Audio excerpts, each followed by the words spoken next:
BRS నేతలపై ముఖ్యమంత్రి రేవంత్ రెడ్డి చాలా తీవ్రమైన ఆరోపణలు చేశారు సార్. కర్ణాటక వెళ్ళి లేకపోతే వేరే రాష్ట్రం వెళ్ళి అక్కడ బీఆర్ఎస్ నేతలు రాష్ట్రం నాశనం అవ్వాలని, రాష్ట్రంలో కరువు వచ్చి ప్రజలు ఇబ్బంది పడాలని, ప్రభుత్వం బద్నాం అవ్వాలని చేతబడులు, అఘోరా పూజలు చేస్తూ ఉన్నారు అంటూ ఆరోపించారు. నా వైపు ఉంటాడు, అదృష్టం నా వైపు ఉంటుంది. ఎలీనో వచ్చింది, మొత్తం ఎక్కడికక్కడ ఎండిపోతుంది అన్నారు. కానీ ఎలీనో వచ్చిన సమయంలోనే ఎల్లంపల్లి నిండింది. శ్రీధర్ బాబు ఇక్కడనే ఉన్నాడు. హైదరాబాద్కి తాగునీటి సమస్య లేకుండా దేవుడే వానలు కురిపించాడు.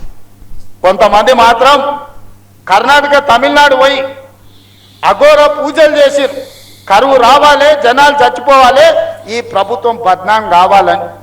ఇట్లాంటి దుర్మార్గులు కూడా ఉన్నాడు.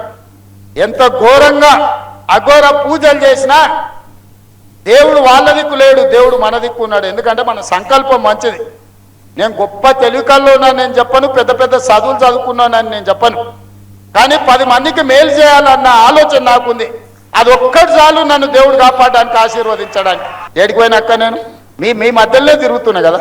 అందుకే అక్క ఎవరు ఎన్ని చెప్పినా సంసారం నడిపేది మీరు. మీకు తెలుసు సాధక బాధక లేదు. ఇల్లు అలకాలన్నా కూడా ఒకసారి కాదు, ఇల్లు అలికినాక పండుగ చేద్దాం అంటే కూడా ఒకసారి ఉండదు. పైసలు ఉండి పోతే కూడా కిరాణం కొట్టోడు బంద్ చేసుకోకపోతే మనం పాయసం చేయడానికి బెల్లం కొందామంటే వాడు దొరకడు. ఒకసారి అన్ని ఉన్నా కూడా ఒక్కోసారి అల్లు నోట్ల శని ఉన్నది అన్నట్టు ఉంటుంది. కేసీఆర్ పరిస్థితి కదే. అన్నీ ఆయనకున్న అల్లు నోట్ల శని ఉండి ఆయన మింగేసాడు. ఇట్లాంటి వాళ్ళు అఘోర పూజలంటే ఏంది లేదు, చేతబడి చేస్తున్నారు. ఏది పక్క రాష్ట్రాలలో పోయి గిదా 10 ఏళ్ళు అధికారంలో ఉన్నోళ్ళు, 25 ఏళ్ళు తెలంగాణలో ఉన్నోళ్ళు చేతబడి పూజలు చేస్తారా? చేతబడి తిరగబడితే ఏమైతుందో తెలుసు కదా. బుద్ధి సక్క లేకపోతే చేతబడి కూడా తిరగబడుతుంది. గదే అవుతుంది. మళ్ళీ ఇంట్లోకి వెళ్ళి ఫామ్ హౌస్లోకి వెళ్ళి బయటకు వెళ్ళకుండా అవుతుంది. ఏం లేదు. ఏంటి సార్ ముఖ్యమంత్రి పదే పదే చేతబడి అంటూ ఉన్నారు అంటే మంత్రాలకు చింతకాయలు రాలవని ముఖ్యమంత్రికి తెలియదు అంటారా? చేతబడి చేయడం ఏంటంటే ప్రజలు గ్రామీణ ప్రాంతాల్లో ఇప్పటికీ చేతబడులు నమ్ముతారు కనుక ప్రతిపక్షాలని అటాక్ చేయడానికి ప్రజల విశ్వాసాల్ని, ప్రజల మూఢ విశ్వాసాలని కూడా ఆయుధాలుగా మలుచుకోవడం రాజకీయాల్లో జరుగుతున్న వ్యవహారం. ఇది ఎట్టి పరిస్థితుల్లో అంగీకరించలేము, ఖచ్చితంగా అభ్యంతరం. ఎందుకంటే భారత రాజ్యాంగం ఏం చెప్తోంది? సైంటిఫిక్ టెంపర్, శాస్త్రీయ దృక్పథం పెంచాలి అని చెప్తున్నారు. ఇప్పుడు ముఖ్యమంత్రులే చేతబడులను లెజిటిమసీ ఇస్తే, ప్రమోట్ చేస్తే అది ఎంత ప్రమాదకరం. నేను ఎమ్మెల్సీ ఉన్నప్పుడు నాకు అనుభవం. ఇక్కడే మనకు జడ్చర్ల దగ్గర కేశవపట్నం అని ఒక ఊరు ఉన్నది.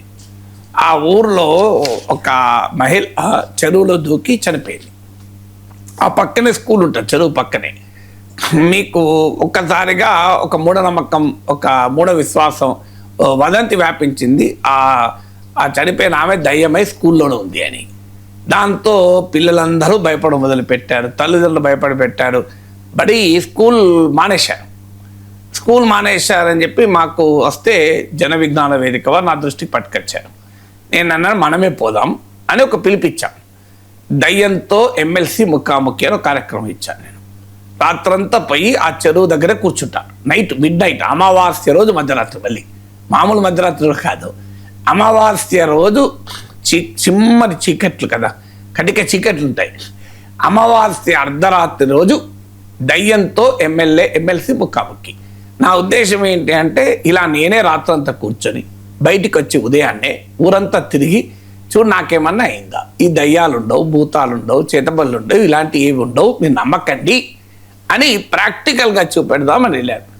నేను వెళ్ళే వరకు పెద్ద డప్పులు వాయిద్యాలతో ఒక 200-300 మంది నాకు ఎదురొచ్చారు.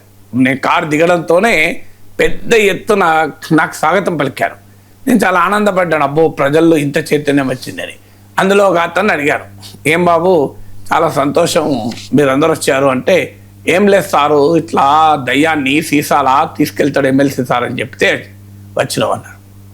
అంటే నేను వెళ్ళింది దీనికి, వాళ్ళు దయ్యాన్నట, నేను వచ్చి సీసాలు పట్టుకుపోతున్నట, భూత వైద్యున్నట నేను.